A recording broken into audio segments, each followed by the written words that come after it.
Thank you all for attending GBA's Knowledge Sharing webinar series. We appreciate your support of GBA and for your attendance today.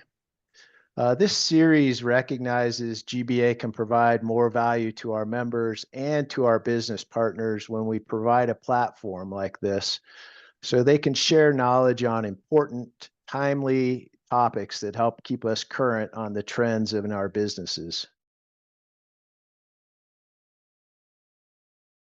Geoprofessionals collect a ton of data, and one of the areas where we can all improve is related to data. Today, our presentation is on data management and reporting by Aldoa. Our presenter is Adam Lowenthal.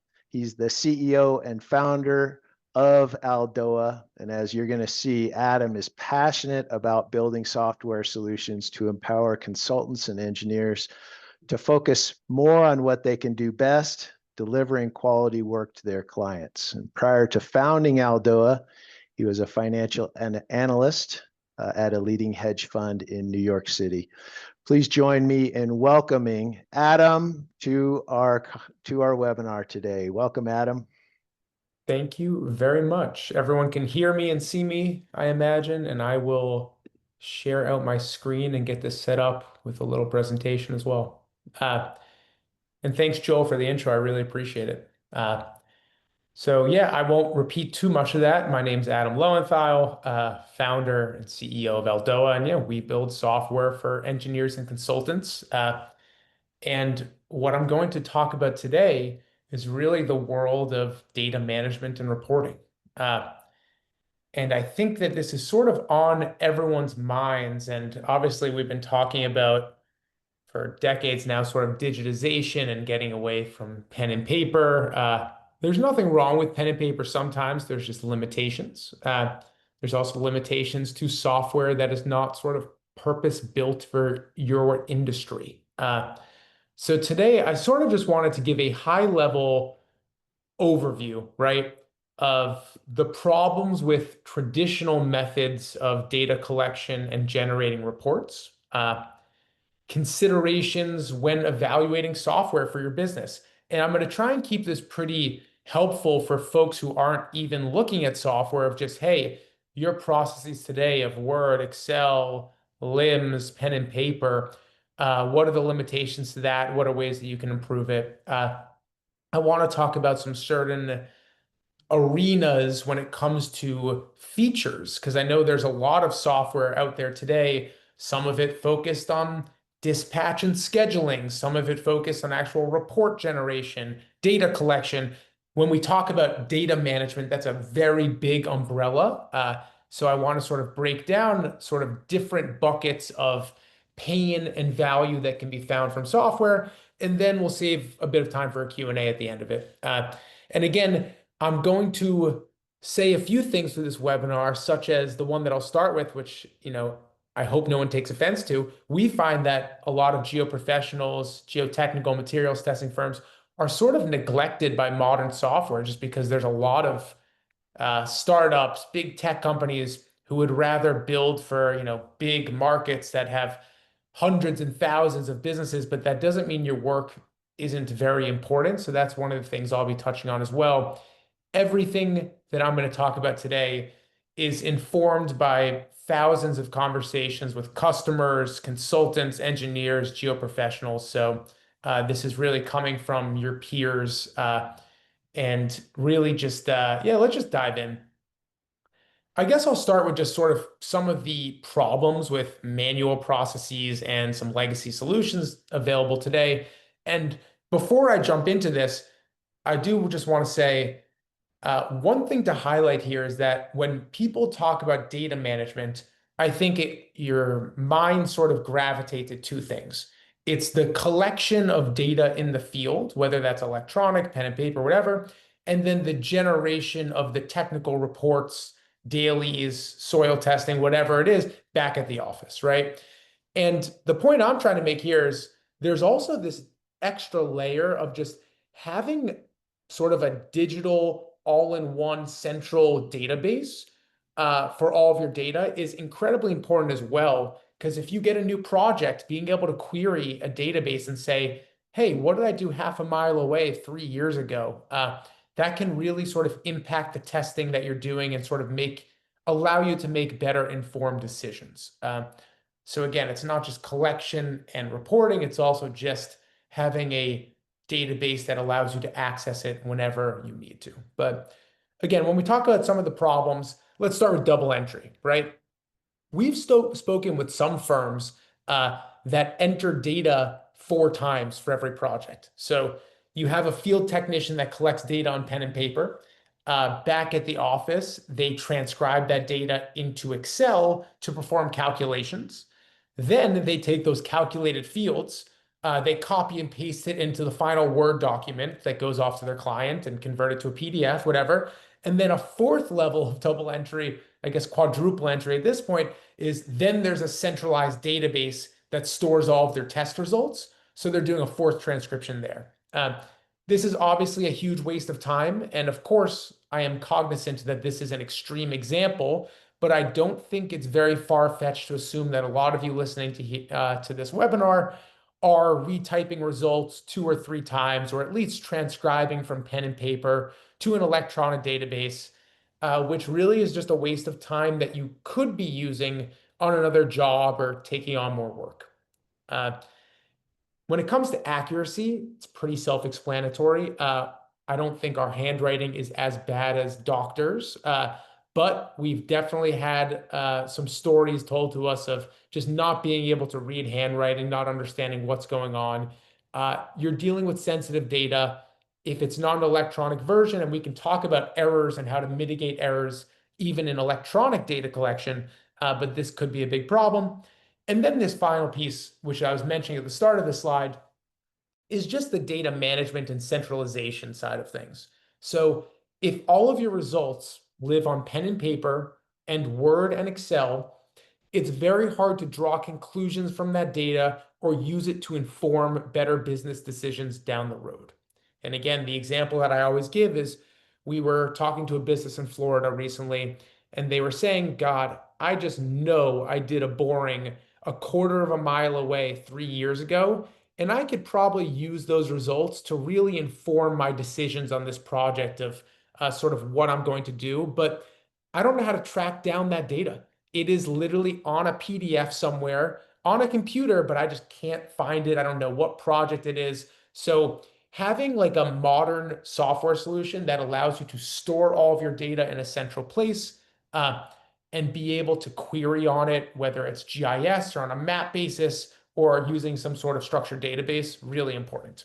The last piece, which is not on the slide, but one other sort of pain point that I like to include here, because this has been coming up more and more in conversations with customers, is lag time. So if your field technicians, your field staff are always on site, sometimes it can take a few days to actually get back to the office and type things up or actually turn that data into a digital format.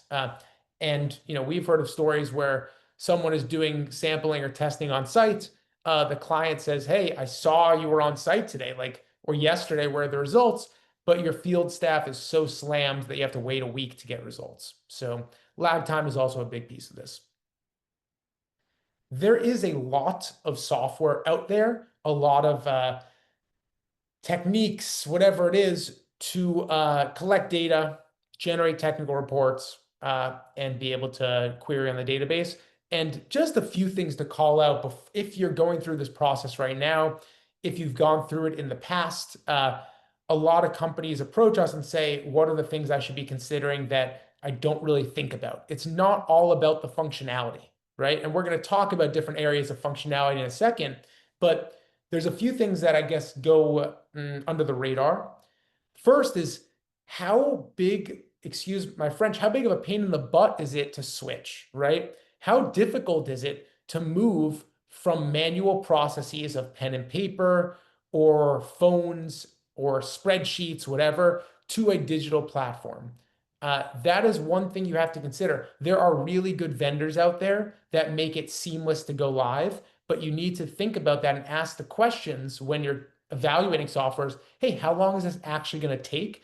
How long is this going to, this is the third bullet point, but I'll jump ahead. How long is it going to take to actually train my team?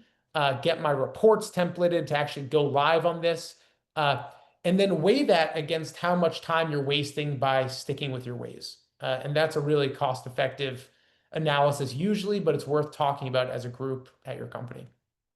The second piece sort of related to this again, and I'm going to go through this quickly so I can save time for Q&A and get into the sort of meat and potatoes of this presentation. But if you're already using a software solution and you're having problems with it, how challenging is it to migrate to a better one, right?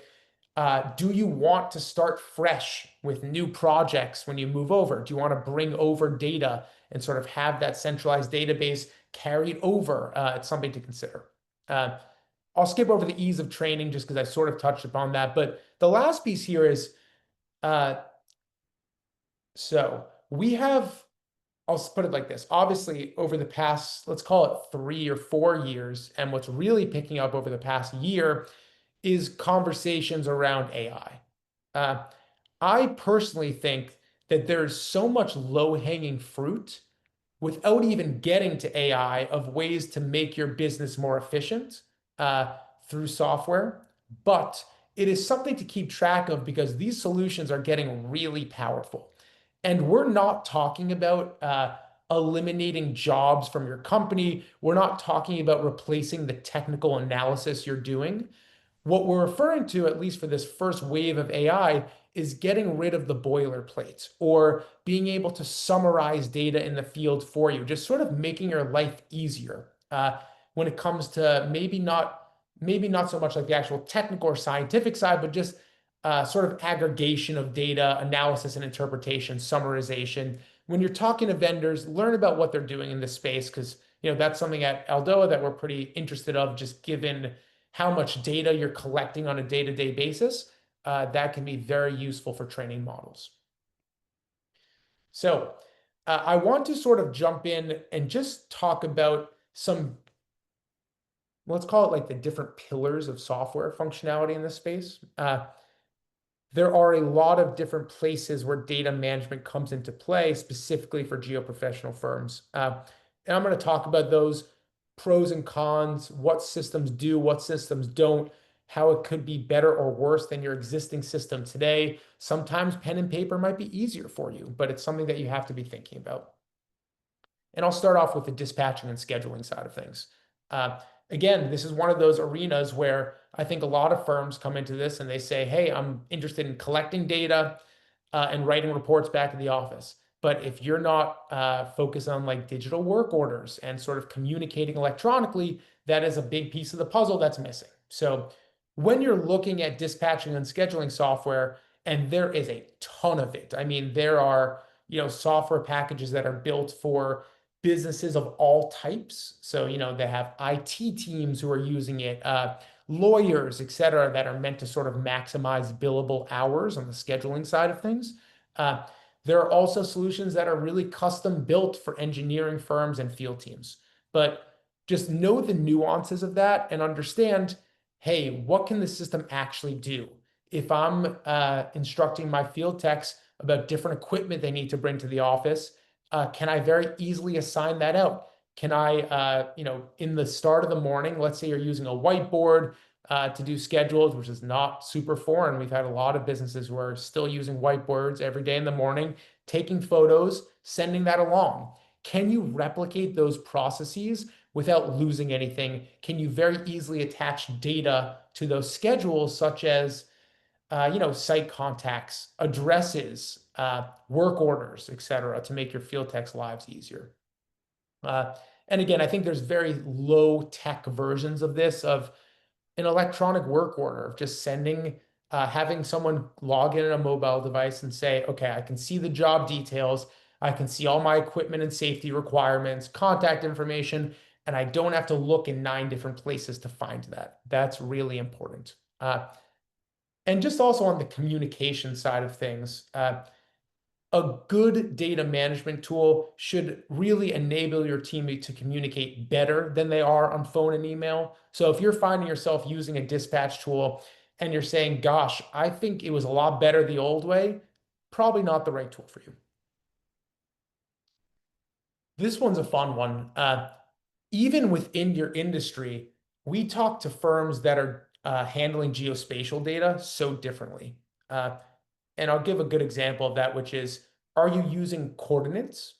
Are you using physical addresses? Are you using block and lot numbers to define your projects?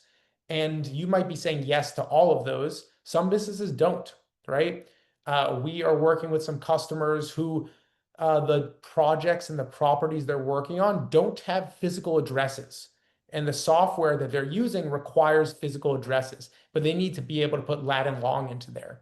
So think about how you're leveraging geospatial data and think about the capacity and the capabilities of the software that you're using today. Something else that comes up with a lot of our customer conversations is doing like multiple sampling locations, multiple test or drilling locations for one specific project, right? So let's say you get a project, it's I don't know, a big real estate developer that's doing a full neighborhood. There's 70 different lots and you're doing 70 different borings, right? Or 70 different soil compaction tests, whatever it is. Are you going to have to make 70 different projects, even though you're using the same client information, the same billing contact, on-site contacts, or can you just copy and paste that and create sort of uh, several like mini projects or just different site locations per project? That is one of the capabilities I think we're seeing more and more of. And then look, know if you want to integrate with Google Maps, ArcGIS. One of the beautiful things in software nowadays is just this open API infrastructure landscape where, like, for example, we have a pretty in-depth integration with Google Maps. That's free for us to use. We can just use Google Maps, add layers to our software, allow you to sort of plot dots on a map and store all of your information on that map. So you can look at a map and say, hey, for this project, show me all of that data that's relevant to me just with a few clicks. That is something that has really only become possible over the last few years without really intense software development. One of the other things, and I'll sort of combine 2 and 3 here of the points, when it comes to sitemaps, we have a lot of companies who have a physical sitemap, right? Customers who are using a sitemap. They're also using sort of ArcGIS or GIS or Google Maps, and they're sort of referencing both. And there's some really cool software solutions today that allow you to overlay both of those onto a single page, right? So when you're dropping sort of points onto on a map, you can also do that on a sitemap as well, which is really helpful when you get, construction designs or something along those lines. And again, just be able to query that data, not just by project name, project number, or client, but by geolocation. Look at a map and say, hey, I've done 20 projects in this site location or in a 5-mile radius in the past. There are some cool tools coming out in the space.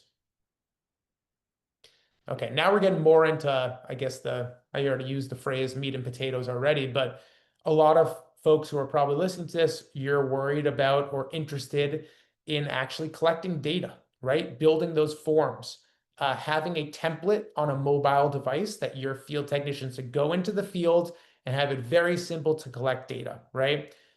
The benefit here clearly is that once you collect that data, you can sync it back at the office instantaneously.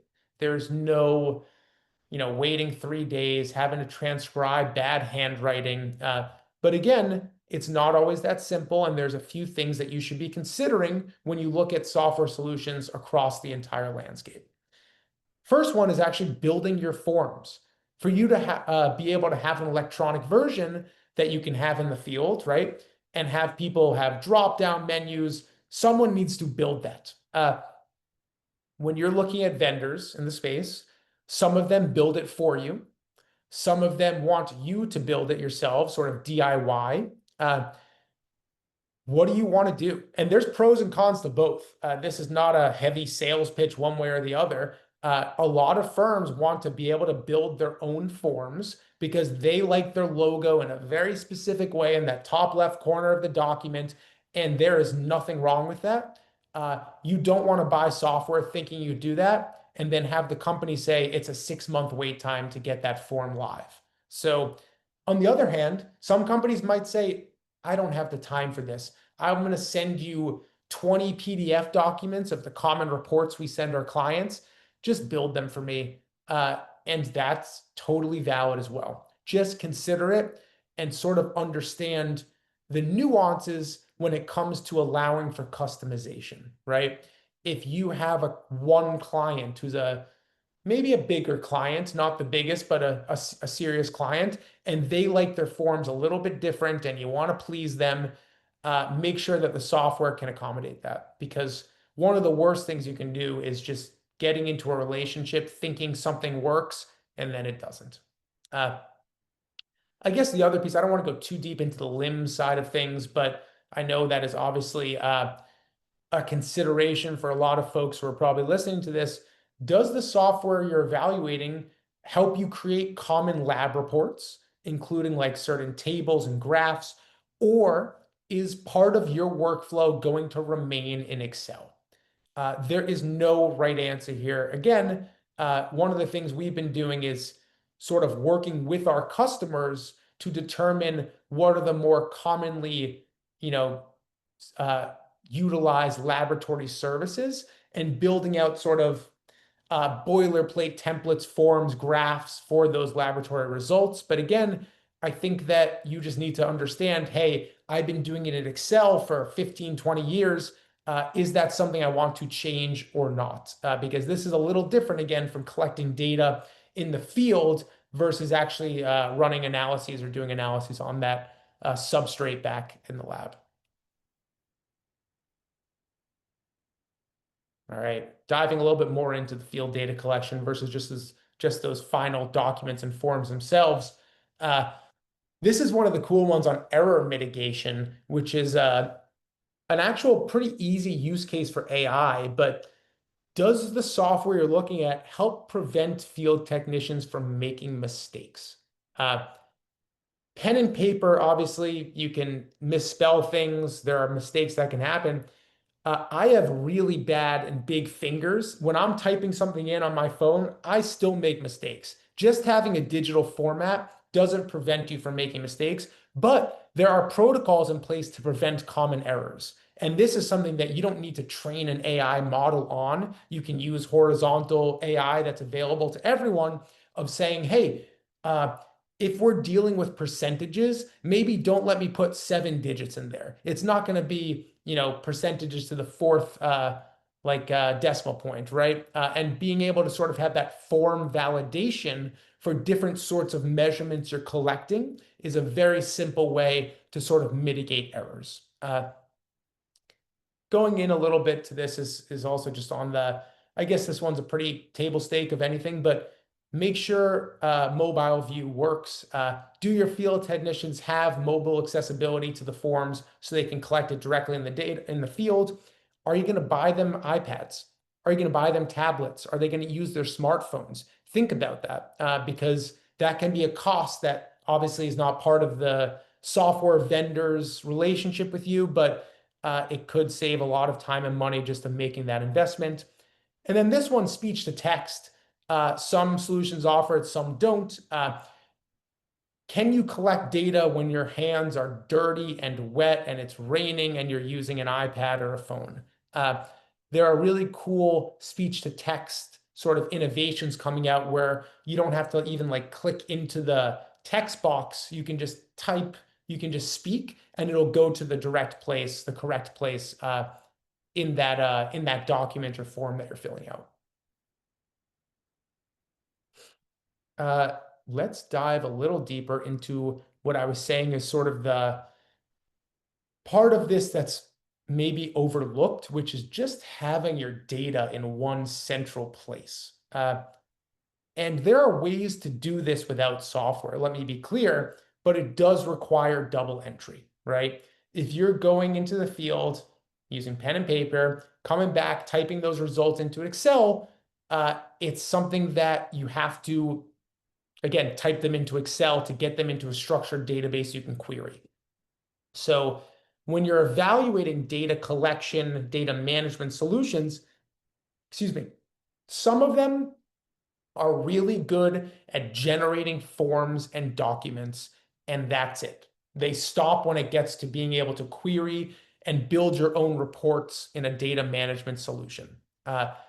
Does the software you're looking at have the ability for you to run custom analytics on your data? That is a really important functionality that we hear a lot of customers talking about. Slice and dice your data to uncover trends, whether, we talked a little bit about geolocation trends of collecting data in a certain radius, or if it's for a certain client of trying to understand, this can go pretty in depth, like, hey, am I over under budget on certain projects that a client has given me, given sort of not just insights into the data themselves, but some financials associated with that data is really important. And then, yeah, this last point here is just, it sort of goes back to the customization point I was talking about with reports. If you want the vendor to build all your reports for you because you don't have time to do it, that's a valid approach that we hear a lot of customers say. Think about that with reports as well. And I'm not saying reports is a little sort of opaque of a word here. I'm not talking about final documents and deliverable reports. I'm saying queries that you can run on your database of, hey, show me all of my soil compaction results in a 5-mile radius and give me these column headers associated with the data, right? Being able to slice and dice your data because you own the data. You should be able to do whatever you want to do with it. I want to be cognizant of time, so I'm going to really go through these two quickly in like 3 minutes. And then we can save about 10 minutes for Q&A. Again, this is on the technical report side of things. Make sure you can generate the reports you want to generate, right? Is it just purely geotechnical reports? Do you do CMT reporting? We talked to some environmental folks that just do, like dailies and sort of like field notes on a daily basis. Can you get those reports up and running into any software? Can you adjust them and move them on the fly, right? I want this section of the report to be at the bottom, not at the top. How easy is it for you to do that? That's something that you probably don't want to wait 3 months for a customer support team to do, right? So being able to tweak your reports and how they look, pretty important. And then the last piece here, how are you actually sharing your results with your clients, right? Do you download a report as a PDF and put it in an email? Do you have like the ability to email a client directly from the platform, the software that you're using? Is there a portal that you can sort of give your customers a login for? Some customers love that. Some customers hate it, to be honest. But just understand exactly that software obviously is built for your business, but you are not in a silo here. You're dealing with oftentimes subcontractors, vendors, clients, obviously. Understand how you're going to communicate that data to them as well. And then the last piece here, I believe it's the last piece. Yes. The last piece here is just, I referenced this a little bit when I was talking about reporting and functionality. When you're looking at a solution, do you want it to just be focused on data collection, aggregation, reporting, or do you want it to have any sort of tie into your accounting system? There are a few sort of easy places for there to be a tie-in. So we hear a lot about mobile timesheets, right? You don't want your field techs to have to come back to the office on a Friday, remember what they were doing that week, or sort of keep notes in their notebook and then do timesheets at the end of the week. Can they capture time directly from the field? And also, can they associate that time against different phases of work? Sometimes you have a change order that you need to be associating time with, etc. Does the software sort of feed into an invoicing side of things as well? Does it integrate with your accounting system? At Aldoa, we have a pretty deep integration with QuickBooks just because we know a lot of businesses use QuickBooks. That's something that we thought was sort of a necessity for building software, is to be able to integrate on the QuickBooks side of things. But I think there's pros and cons when it comes to this of whether you want this system to be sort of isolated from financials or tied in. And again, the last piece of this is, if your data management system is sort of tied into your budgeting and, again, timesheets, you can track the number of services you're doing on a specific project. It's easy to track your budgets in real time. So we know there's a lot of different, there's unit pricing, there's time and materials budgets, there's lump sums, and there's different ways to track those budgets in real time. Some software allows you to enables your team to track the financials as well, not just the data side of things. Some businesses want that, some don't. But again, when you're looking for a data management solution, the three sort of things just to highlight big picture, and then we can open it up to Q&A for the last 10 minutes. Look for all-in-one solutions. If you want dispatch and data collection and reporting and billing, that's available. You can find it. If one of those is more important than the other, you can always look for a solution and then, maybe find a cheaper alternative. One of those sort of horizontal scheduling tools that sells to IT consultants and lawyers and schools, that might be all you need, right, on the scheduling side of things. Again, you need to sync the field to the office. That is one of the beauties and the biggest value propositions of a data management and reporting software is this real-time sync between the site, the lab, and the office. Don't have three disjointed workflows. And then again, look for a vendor who's going to help you out. You want a clean user interface. You want to go live on the software quickly and easily without a huge learning curve or training necessity. And you need customer support based in the US. Not always, but it helps. That's it. Let's jump into some Q&A, Joel, unless you have any questions or comments before I jump into it.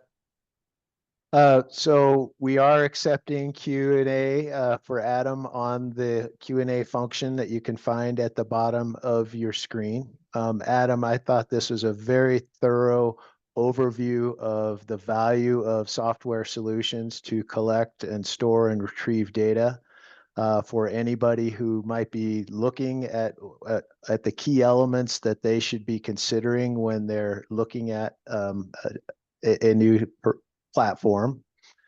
One of the things that change is always hard. You recognize that. So whether changing from the manual roll up the sleeves that many of us grew up with to a software solution or switching software solutions.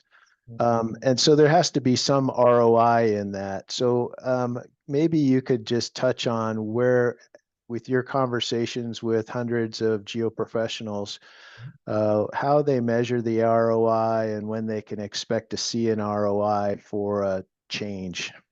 Yeah, I think there are a lot of ways to measure ROI. One of the simplest, which should resonate with a bunch of folks here, and again, I know not everyone bills time and materials, but for some folks, you are charging hourly for your work, right? And that makes it really easy to calculate a return on your investment in software where, and I'll just throw out some fake numbers. Let's say you have a field technician who's charging $100 an hour, right?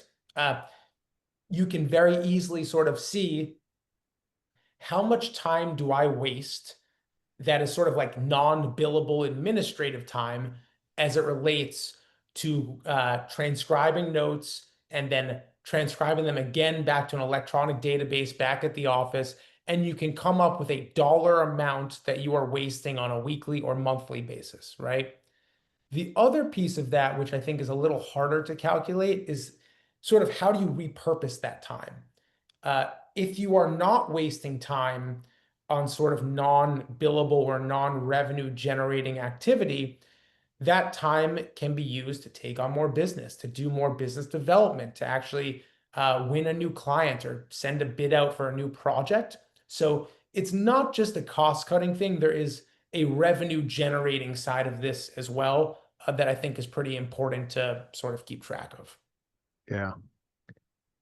So one of the questions that came in, we have many of our members in Canada and elsewhere where there are extreme weather conditions. And Jason Crowder asked about the issue associated with rainy, snowy, hot, humid days. Sounds wonderful, Jason. And how devices can handle those extreme weather conditions. So, Jason, here's the real answer. If you're in really extreme weather conditions, it's possible an electronic version is not going to work, right?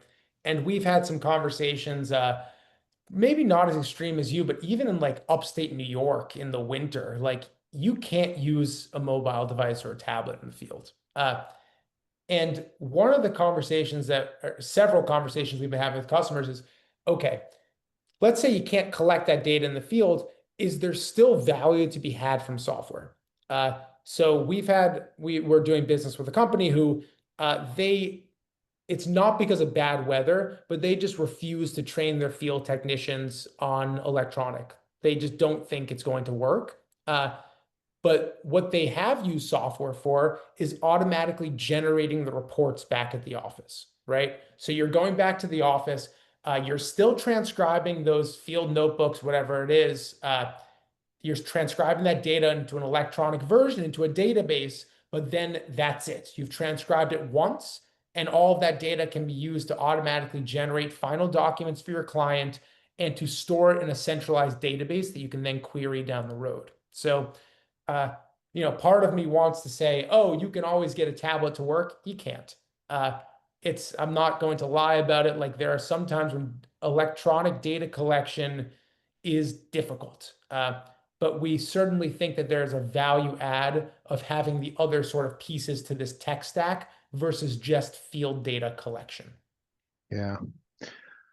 Adam, when I was a field professional and worked in the field doing concrete testing and density testing, it was often good to be able to have access to information about the project, the client, who some of the other teammates were, contractors and subcontractors.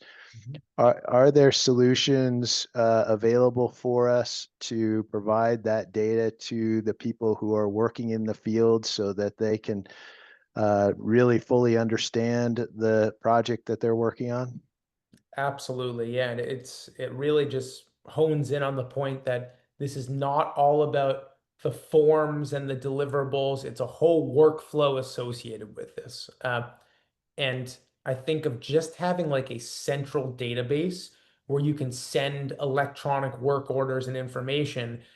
We have a customer who like one field tech just always forgets to print out his work orders, right? So he gets to the site and he's like, I don't have my point of contact information. I don't know who to contact to gain access to this property. And all he needed was sort of a log in on a mobile device, click a button, and view all of the project information and all of the sort of instructions that you need to go out into the field. So absolutely, there are software solutions available. Aldoa is one of them. There are many others that allow you to not just collect data in the field, but keep your team informed and have a centralized database to do so. Great. And Jason, Riza has some information for you. Working in Manitoba in the winter with smartphones are manageable, so that might be a solution. That's one of the benefits of GBA is we share best practices with each other. So thank you for sharing that. Canada Yeah, to Canada. is that Fahrenheit or Celsius is my question, but yeah, interesting. It's still I think one of the big ones is like heavy rain as well, where they have the rain or shine notebooks that field techs are really used to working in, but it's difficult. But I also know that sometimes you have a tent set up, you go back into your car and you can sort of use your smartphone there. So there are ways around it. There's challenges, and I think the best system you can put in place is one where you're flexible, right? Maybe you have a software solution in place. Mobile, smartphones, a tablet, whatever, but you still have a notebook. And if you have to, you use your notebook. And when you get back into the office, you type it up and you can still leverage that data to go to your central database and generate your final reports. So a little bit of flexibility is needed. Yeah. So anybody considering a software solution to streamline efficiency and boost productivity, this really fits in well with what we're seeing as an association for geoprofessionals. And in fact, we're focusing a crystal ball workshop on that, recognizing that the pipeline of available geoprofessionals is getting smaller. The demand for our services is getting greater with climate change, urbanization, and the infrastructure issues that we're having. And so we're looking at all options available, especially with AI and automation and software solutions, to see where we can attack those first two items with technology. And platforms like what you're sharing with us today, Adam, seem to be one of the areas that we can do a lot more with less resources and still meet the demands of our profession. Yeah, absolutely. There is a lot to unpack when it comes to this. This is not, I think we did a pretty good job of fitting everything into 40 minutes, Joel, and I appreciate the time. If anyone wants to chat through considerations, even if it's not looking at software, but just things that are plaguing your team, feel free to reach out. I'll circulate my email somewhere. It's adam@aldoa.com. And we can sort of have a conversation about the big pain points of your business because this is a deep problem that I don't foresee going away anytime soon, but there are some pretty interesting changes happening, like you mentioned, Joe, with some new waves of automation and AI that I think are going to make for a pretty interesting time over the next 4 or 5 years. Yeah.